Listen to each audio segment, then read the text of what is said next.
నాకు ఇక ఒక ప్రేమ చిగురించిన తర్వాత నాకు ఫోన్ పెట్టించారు. ఇంకప్పటికి నేను ఇక్కడ షిఫ్ట్ అవ్వలేదు. నేను అప్పుడు కాలేజీ లెక్చరర్గానే ఉన్నాను.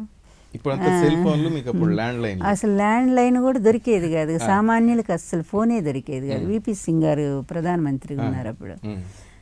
లక్ష్మి నీకు ఫోన్ పెట్టిస్తానన్నారు. మాకు అప్పుడు కాలేజీలో ఫోన్ ఉండేది, మధ్యాహ్నం ఫోన్ చేస్తుండేవారు మా కాలేజీకి. నేను కరెక్ట్ క్లాస్లో ఉండటము ఇబ్బంది జరుగుతూ ఉండేది. ఆయన ఫోన్ అని తెలిసి మా ప్రిన్సిపాల్ గారు పడిపోయారు ఒకరోజు. ఆనందం అనమాట. కానీ బాగుండేది కదా, డ్యూటీ ఇది కదా. నేను అదే అన్నా, స్వామి కొంచెం ఇట్లా క్లాసుల్లో ఉంటున్నాను ఆ సమయంలో అంటే, అవునా లక్ష్మి నాకు క్లాస్ టైమింగ్స్ తెలియలేదు, సరే ఉండైతే నేను నీకు ఫోన్ పెట్టిస్తానన్నారు. అని నిజంగా వారం రోజుల్లో ఢిల్లీ నుంచి ఆర్డర్ తెప్పించి నాకు వాళ్ళ ఇంటికి వచ్చి ఫోన్ బిగించేసి వెళ్ళిపోయారు. చాలా ముద్దుగా ఉండేది ఆ ఫోన్. మీరు స్వామి అని పిలిచేవారు, పెద్దాయన మిమ్మల్ని ఏమని పిలిచేవారు? ఫస్ట్ లక్ష్మీ పార్వతి గారి నుంచి, తర్వాత లక్ష్మీ పార్వతి గారు అని పిలిచేవారు. ఆ తర్వాత లక్ష్మి, ఇంకా గారు లేదు గిర్లేదు, నేను ఒప్పుకోలేదు.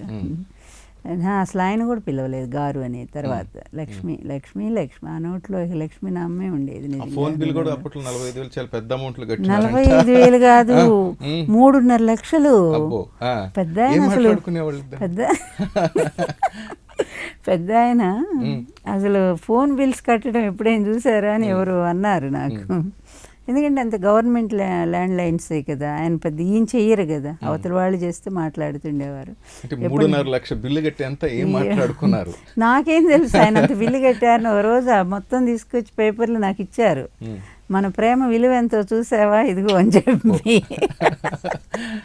నాకైతే పడిపోయినంత పని. ఏంటి 3.5 లక్షలు అంటే, అమ్మ అసలు అంత స్వామి అంత బిల్లా అంటే మరి ఏంటి అంత మత్తులో ముంచేస్తున్నావు నన్ను అని అన్నారు.